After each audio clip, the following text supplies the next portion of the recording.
What do an icy despot and a crustacean-themed conqueror have in common? Game of Thrones and House of the Dragon viewers may notice some shared traits. Spoilers for House of the Dragon ahead. The ending of the second episode of House of the Dragon introduces viewers to Cragus Drahar, also known as Crabfeeder, whose nickname tells you everything you need to know about his preferred method of execution and body disposal.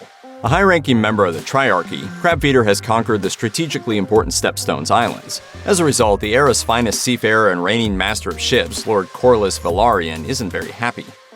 I will not have Driftmark beggared while our king idles himself with feasts and balls and tourneys. The Sea Snake forms an alliance with disgraced Daemon Targaryen, and in Episode 3 they face off with Crabfeeder's forces on the Stepstones. In a desperate bid to get the win before reinforcements come in, Daemon hatches a daring plan to use himself as bait and pretend to surrender to draw Crabfeeder out from the caves he uses to avoid dragonfire.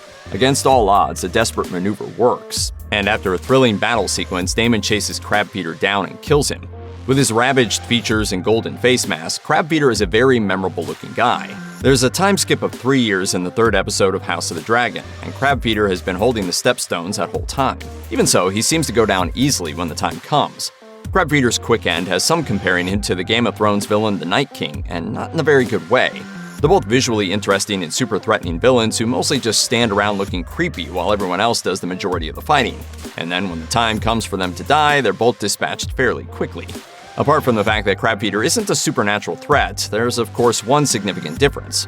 By the time Arya Stark stabs the Night King to death in Game of Thrones, the villain has been a looming threat since Season 4. As such, while the leader of the White Walkers does go down over the course of a single episode, at least he's been around for a while. What does he want? An endless night. He wants to erase this world. Crabfeeder, on the other hand, only gets that ominous intro at the end of Episode 2.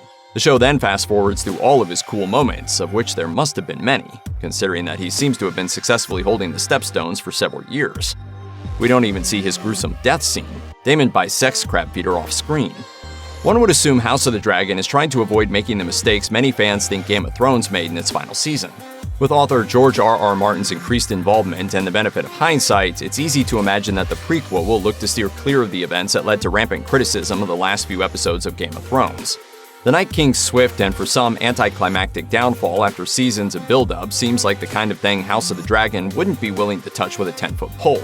By introducing Crabfeeder in a big bad fashion and doing away with the character after one episode of hectic battle, House of the Dragon may deliberately be introducing similar seeming storylines but tweaking them so they have a different impact. It's also entirely possible that House of the Dragon is using the shorthand of a similar storyline as a means to build up Daemon as a shrewd operator. Still, it's pretty strange that the show's writers seemingly chose to call back to the original show's least loved era, unless it's unintentional, which could indicate a whole different set of issues.